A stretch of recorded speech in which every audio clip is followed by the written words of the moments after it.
started here. At this time, can we have the color guard advance, please?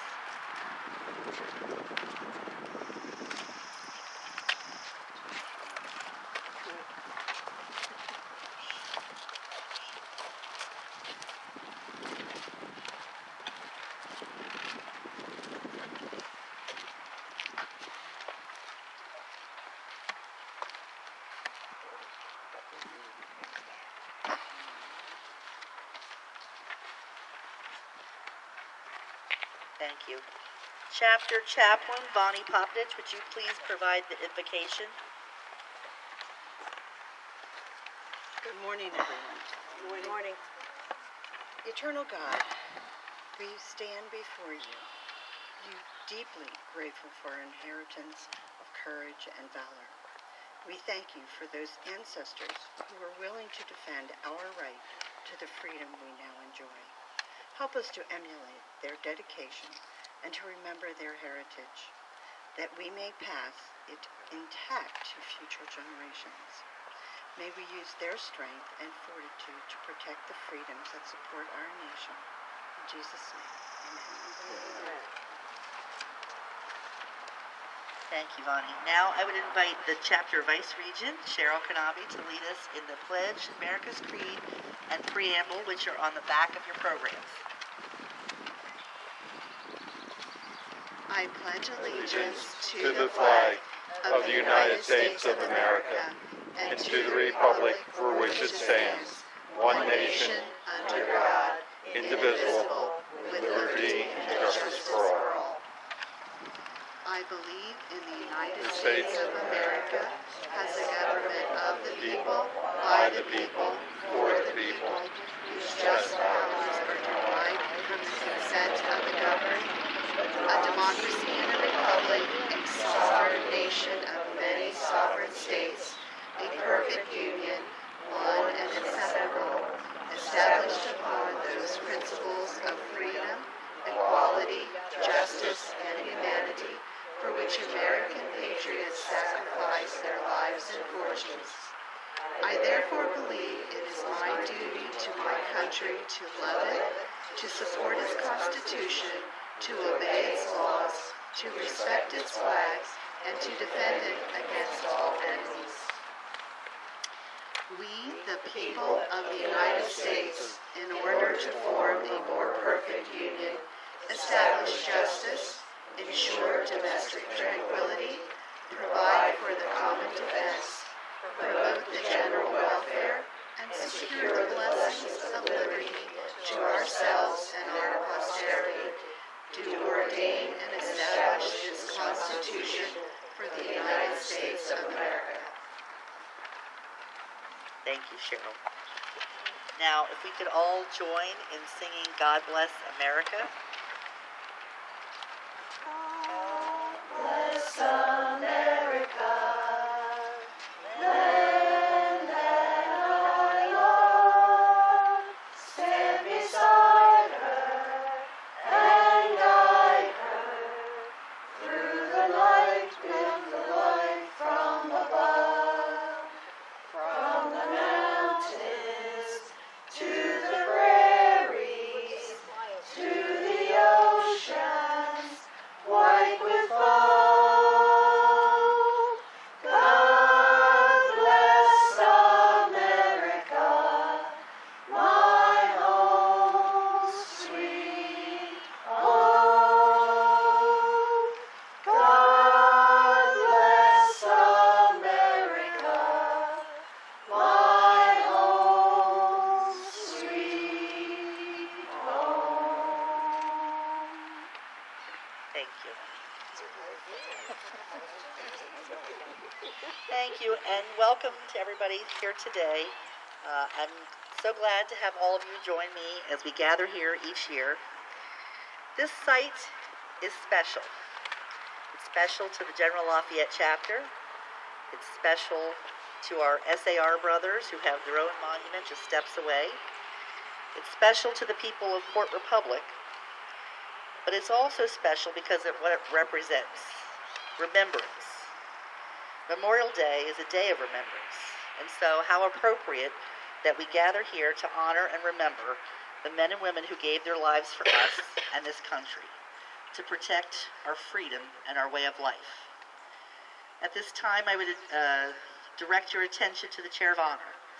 The Chair of Honor is to remain perpetually empty to help people remember that even though our soldiers are not here, there is still a space for them. This chair was placed here today to honor those American heroes who went off to war but have yet to return home. They may be still lying on the battlefield, or they may be in the hands of our enemies. We don't know. They are unaccounted for. Their remains have not been recovered. Their whereabouts are unknown. These American heroes are prisoners of war or missing in action. I would like to thank Nikki Giberson, Mayor of Port Republic, for joining us here today. And at this time, I would invite her to say a few words, and she has a presentation for us.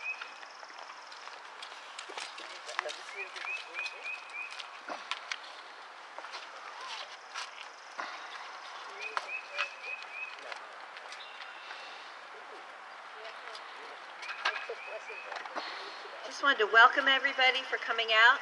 Just ignore the gnats. They're really not here. It's all about how you really feel, you know.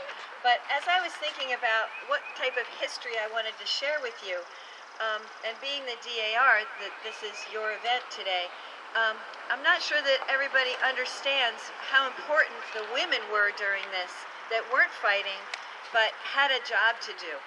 In England, they made laws saying that you couldn't bring spinning wheels.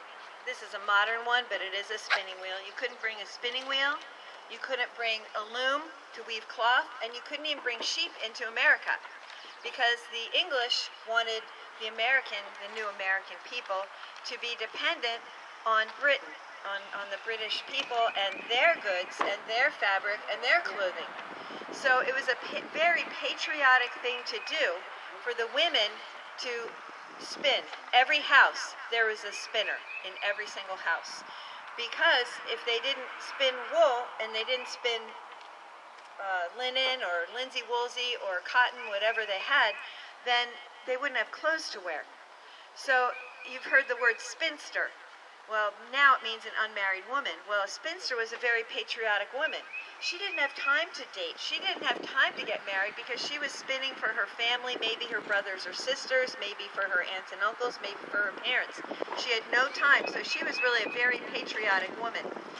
And when George Washington was inaugurated, he didn't wear the fancy, beautiful things that they wore in England, the royalty would wear. He wore a very plain brown suit that was woven in Connecticut. When Martha Washington, I was going to say Martha Stewart. When Martha Washington went to join him a month later, she was wearing a very plain, very simple gown that was made of homespun, and that was a patriotic thing to do. The whole process of spinning it's laborious. You have to feed your sheep every day. You have to water them every day. You have to give them a haircut once a year. You have to wash the wool. You have to card it. You have to spin it. And then you have to make it into cloth. So it was a very, very laborious process. But things came out of this showing you how important it is, like the word spinster. There is also, have you ever heard dyed in the wool? Like if you're dyed in the wool piney, that means you were really like born here, and that means that you had the wool like this, not spun, dyed in this process, and then spun it into yarn. And the black sheep of the family, I don't know if any of you are the black sheep of the family, but the black sheep, it's a recessive gene. So there aren't many black sheep born. So that's where that term came from.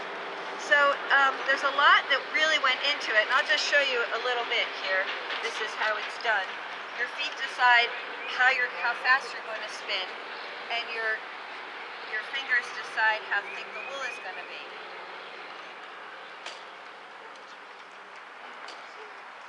So it's a very laborious process. Then, this is called a niddy-noddy. After you're done spinning, you wind it on this, and anytime you could come up with a poem or a song, you can say nitty noddy, two heads, one body. And as you wind it, you say twilby one, taint one, twilby one, by and by, twilby two, taint two, twilby two, by and by, twilby three, taint three, twilby three, by and by, twilby four, taint four, twilby four, by and by, until you have 40. Then once you get 40 wraps, then it becomes a skein. So that's a skein of homespun that's made on the spinning wheel. So it still isn't clothing, even though you fed your sheep every day and you watered them and you helped them give birth and you gave them a haircut. It still is not clothes yet. It's yarn, just yarn. And white wool comes from a white sheep. Black wool comes from a black sheep. And orange wool comes from a Dye vat. It's dyed. Now, the interesting thing about dyeing, and this is another thing that showed that people were patriotic, if you take any plant from New Jersey, that I found anyway, you only get earth tones. So, this was a little project. This is, believe it or not, pokeberries. Every stripe is adding a different, like you add iron to the water, you put it in a you add tin, or you add vinegar, or you add cream of tartar. Every time you add something else, a different chemical reaction happens, but it's still earth tones. It's not what you picture. Pokeberries are bright purple. This is the colors you get for your dyes. I have another one here. This is all marigolds. You know how bright marigolds are, but the dye you get is still just earth tones. And when you think about it, earth tones never clash. So no matter what, you never had to go change your shirt or whatever to match everything else, because all of these colors look beautiful together. They're all earth tones. And God designed that. The colors that God designed, they all look good together. But the chemically made colors, like if you wore purple, red, or blue, that was what royalty wore, because you had to go over the ocean to get dyes to make those colors. So if you were wearing purple, red, or blue, people would think you were a little ostentatious, like, oh, you're just trying to act like you're the queen, because most people in this area would be wearing earth tones. That's what they would wear. And that was the patriotic thing to do. So as we think about the sacrifice that the soldiers made, and which was huge, they're sacrificing their life, but a spinster sacrificed her life too. Like, she decided that this is what she was going to do to help her family and to help the country to become independent. England didn't want us to be independent, but this was a conscious effort.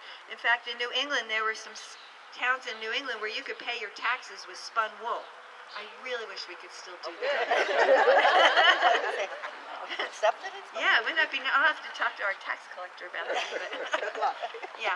So I just, as you remember the soldiers, also remember the women that really sacrificed their time and their energy into doing things. And thank you all for coming today. Thank you, Mayor Garbson. Charlie Morgan, would you like to bring greetings from the SAR?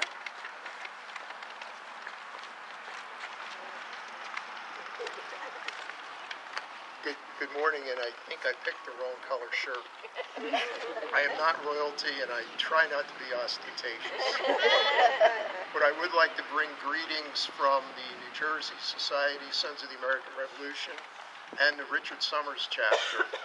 And I would like to thank the chapter for doing this ceremony every year, because it helps us to remember and constantly be reminded of those who made that ultimate sacrifice so that we can be here to do this.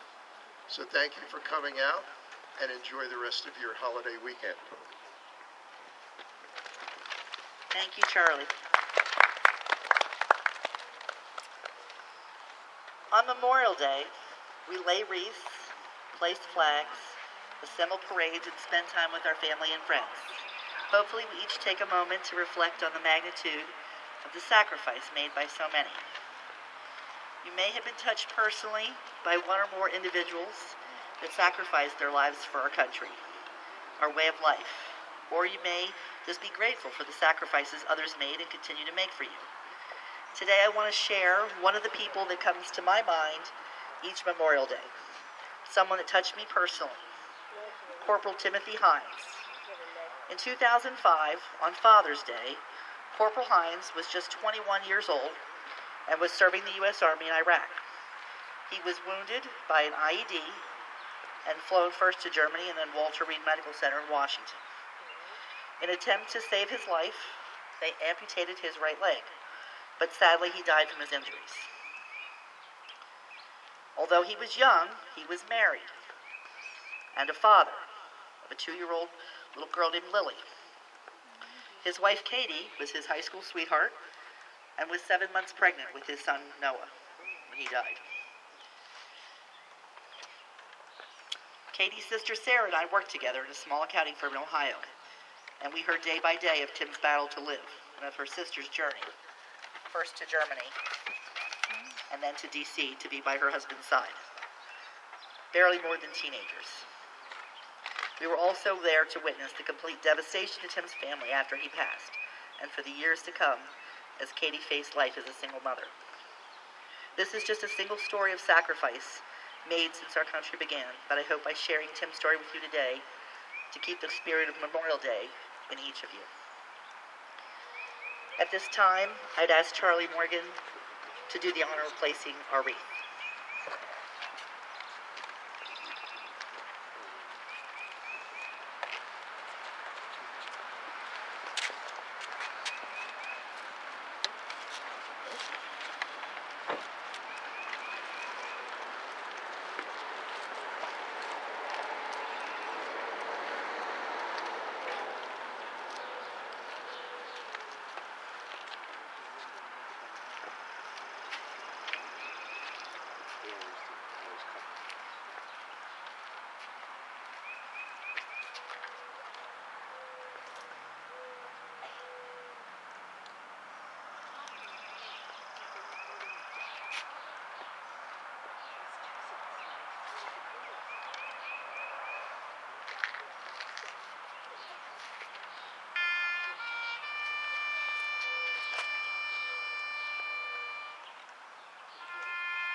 Thank you, Charlie, and thank you, Monty Holt. Bonnie, may we have the benediction?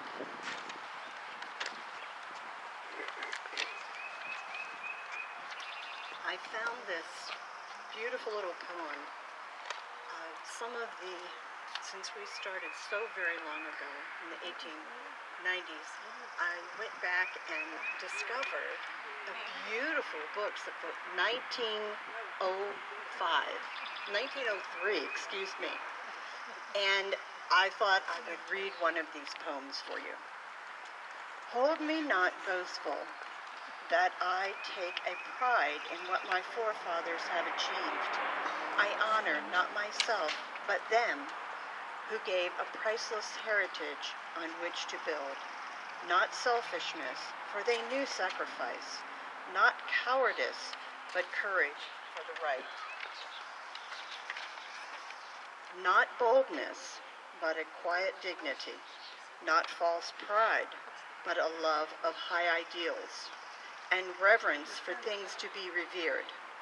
Heir to those qualities, so may I prove more worthy of the blood that flows in me, the great foundation of my life today, which by the tale of patriots has been formed. The Lord bless you and keep you. The Lord make his face to shine upon you and be gracious unto you. The Lord lift up his countenance upon us and give us peace. Amen. Amen. you, Bonnie. Color guard, please retire the colors.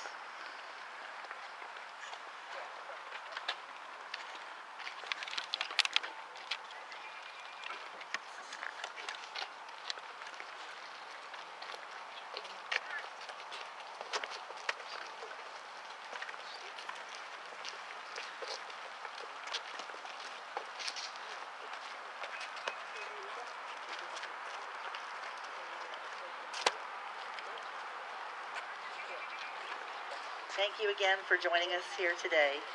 Please have safe travels on your way home and enjoy the rest of your holiday weekend. Thank you.